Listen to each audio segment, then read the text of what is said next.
Hello everyone, my name is Alexandra Dillard. Me and Maria O'Connell will be discussing Harbor Me by Jacqueline Woodson and connecting its themes of diversity and equity to our IDS 3013 course. Jacqueline Woodson is an acclaimed American author known for her thought-provoking stories that delve into issues like race, identity, and belonging. In 2019, she earned the NAACP Image Award for Outstanding Literary Work in Youth/Teens for Harbor Me. This novel touches on many emotions and social challenges that young people face, making it highly relevant to the conversations we're having today about equity and diversity. Harbor Me is set in New York State, New York City, Brooklyn area, in the Crown Heights neighborhood. The story follows 6 students who are in a special class because they each need a little more support. Their teacher, Miss Laverne, allows them to meet in the art room every Friday, giving them space and time to talk about anything they want without adult supervision. Miss Laverne's decision to place them in this space is significant because it gives the students the autonomy to discuss their feelings freely, without any judgment, creating an open environment where their voices matter. Haley, a biracial girl who narrates the story, records most of their conversations on a recorder her uncle bought, preserving their most heartfelt moments. Haley's story is at the center of the book. Her father is in prison for accidentally killing her mother in a drunk driving accident, leaving Haley to live with her uncle. This traumatic loss is an ever-present weight in Haley's life. She struggles with feelings abandoned and stressed to cope by imagining that Kiera, Holly's mom, is her own mother, offering her comfort and wisdom during tough times. Haley's use of her recorder symbolizes her need to hold on to something, to capture memories and conversations that give her a sense of control in the world, where she feels like so much has been taken from her. Haley's character embodies how trauma can shape our perspectives and our need for stability. Despite the tragedy of losing both parents in different ways, Haley's resilience stands out. She doesn't let herself be entirely consumed by the sadness, though it lingers just beneath the surface. Her journey in the story is one of gradually opening up and learning to rely on her friends for support. At the start, Haley feels that she must carry her pain alone, but through the trust she builds with her friends, particularly Holly, she begins to realize that she doesn't need to shoulder everything by herself. This idea of shared feeling, which comes through in many of their group discussions, is key to understanding Haley's personal growth by the end of the novel. Holly. Holly is one of Haley's closest friends. Holly is lively, loud, and full of energy. She's the kind of friend who commands attention the moment she walks into the room. What's remarkable about Holly is how she balances her outgoing nature with a deep sensitivity towards the people around her. Holly comes from a more privileged background compared to some of the others in the group, but she never lets that disconnect her from the reality her friends face. Instead, she uses her confident personality to uplift everyone, making sure that no one feels isolated or unheard. Holly's understanding of friendship goes beyond just being fun to be around. She's also emotionally intelligent. She knows when Haley is struggling, even when Haley tries to hide it, and she pushes her to talk about her feelings. Holly's relationship with her own family, especially with her mother, also adds layers to her character. She's close with her mother, who seems to offer the stability and the support Haley desperately craves.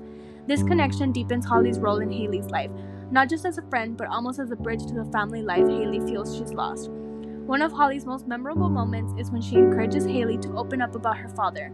Holly, with her natural ability to sense when something is wrong, realizes that Haley has been bottling up her emotions. In her typical straightforward way, Holly nudges Haley to stop hiding her pain. "You can't keep it all in," Holly tells her. "We're your friends, we're here for you." This is a turning point for Haley, who begins to trust the group more, knowing that her friends led by Holly are there to catch her when she feels like she's falling apart. In the group, Holly stands out because her life appears to be more stable than that of her peers. While her struggles might not seem immediate or heavy, her presence is crucial. She brings lightness to their conversations when things get too dark, but she's also a strong advocate for openness and honesty. Holly's unique blend of energy, sensitivity, loyalty keeps the group grounded and reminds them that even in their darkest moments, there's still room for laughter and joy. This balance is essential for a group's emotional well-being and shows the importance of having friends who can bring different strengths to the table. Now let's move on to Amari, who is one of the most compelling characters in the story. Amari is a young black boy faces the harsh reality of racial profiling. One of the most difficult moments for him was when his father explains that he can't play outside with a toy gun, as others might perceive him as a threat because of his skin color. This conversation strips away some of the innocence that Amari should be able to enjoy as a child. The fact that he has to be mindful of how he is seen in public because of the color of his skin shows how deeply ingrained racial bias is in society. Amari's struggle is a reflection of a real issue. Black boys in America are often seen as older or more dangerous than their white peers. The fear that Amari's father feels for his son is something that many black parents experience, and it's heartbreaking to witness. Amari himself doesn't fully understand why the world sees him this way, and his anger and confusion become a central part of his narrative. He's upset that his childhood is being taken from him by these harsh realities. His friends offer support, but there's a sense that they can't fully comprehend what Amari is going through, except perhaps Haley, who faces her own struggles with identity, though they're different from Amari's. In one group meeting, Amari shares his fear and frustration, saying, "How can this be America, the land of the free, when I can't even play with a toy gun without worrying someone might think it's a real and shoot me?" This fear stays with Amari throughout his story, highlighting the ever-present danger that black boys face simply for being who they are. Tiago. Tiago is a Puerto Rican student who deals with the pain of being judged for his language and culture. Tiago's family speaks Spanish at home, but in public, they're often harassed for not speaking English. This kind of racism shakes Tiago to his core, particularly because it affects his mother so deeply. She begins to withdraw from speaking Spanish in public, a language that is an essential part of their identity and heritage. Tiago struggles with this, feeling torn between his love for his culture and the pressure to conform to a society that doesn't accept him as he is. Tiago's story shows how language is more than just communication. It's tied to identity, belonging, and pride. By being shamed for speaking Spanish, Tiago and his family are made to feel like outsiders in a country that is supposed to be a melting pot of cultures. Tiago refuses to let this make him feel ashamed of who he is. He brings up the fact that America is made up of so many different cultures and languages, yet people still face discrimination for not assimilating to one standard. This internal struggle defines Tiago's character as he fights to keep his cultural identity intact despite the pressures of assimilation. Next, we have Ashton, the only white student in the group. His presence could easily have made him an outsider, given that the other students' stories revolve around race and immigration. However, Ashton experiences bullying in his own way. Other kids at school target him for being different, often slapping the back of his neck to leave red marks as a form of harassment. Ashton's pain is more subtle compared to the others, but it's no less than real. He feels isolated, as though no one cares about what's happening to him, because his struggles don't fit into the same categories as his friends' experiences with racism or family troubles. Ashton's story becomes a testament to the power of friendship and solidarity when he finally opens up to the group about the bullying. His friends don't brush it aside. Instead, they stand by him, walking with him outside to show the bullies that Ashton is not alone.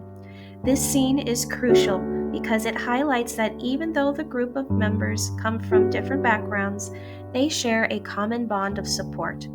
The bullies back off, realizing that Ashton has a community behind him. This moment emphasizes the importance of standing together in the face of adversity, even when the struggles are different. Esteban. Esteban's story is truly heartbreaking. His father, an undocumented immigrant, is detained in Florida, leaving Esteban to navigate the uncertainty of whether his family will stay together. Esteban shares poetry that his father writes from detention, full of longing and despair, and through these poems we see the deep connection between father and son. Esteban feels the weight of his father's absence, but he also holds on to the hope that his family will be united.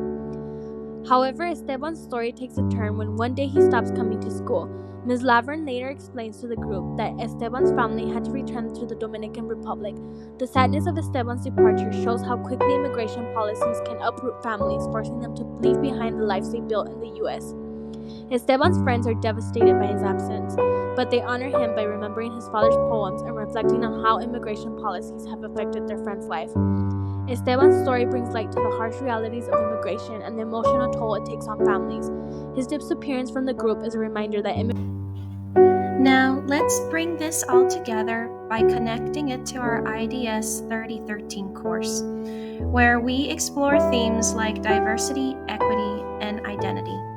Each character in Harbor Me represents a different facet of these complex issues through their individual struggles, whether it's Amari's fear of racial profiling, Tiago's encounters with linguistic discrimination. We see how systemic inequalities shape their lives.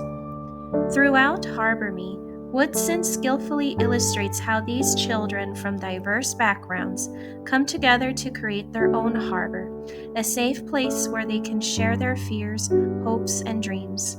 Despite their different struggles, whether it's Esteban's immigration crisis, Amari's fears of racial profiling, or Ashton's experience with bullying, they learn to understand and support one another.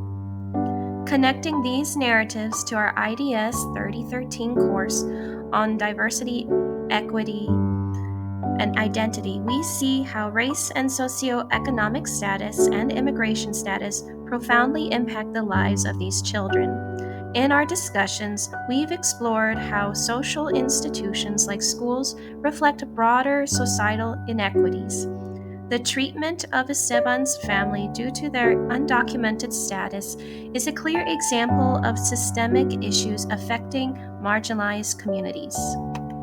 We also learned about intersectionality, the way different aspects of identity overlap to create unique experiences of privilege and oppression. The characters in Harbor Me illustrate how their identities shape their interactions with the world.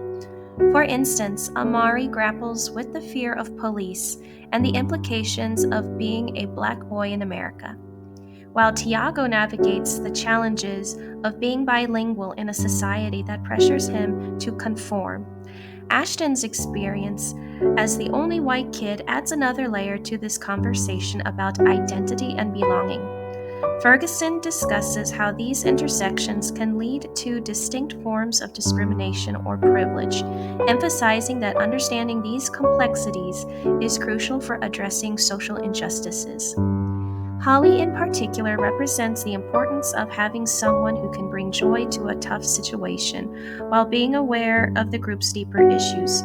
Her privilege doesn't make her disconnected. Rather, she uses it to be a source of strength for her friends, embodying the idea that allies can help lift those who are struggling. Ferguson highlights the role of allies in her work, demonstrating how individuals from more privileged backgrounds can actively contribute to social equity by supporting those facing systemic barriers. In conclusion, Harbor Me offers a powerful narrative about resilience, solidarity, and the necessity for social justice. The characters' struggles remind us of real-world impacts of race, immigration policies, and inequality. Ferguson's insight reinforced the importance of recognizing the multifaceted nature of identity and its implications for social interactions.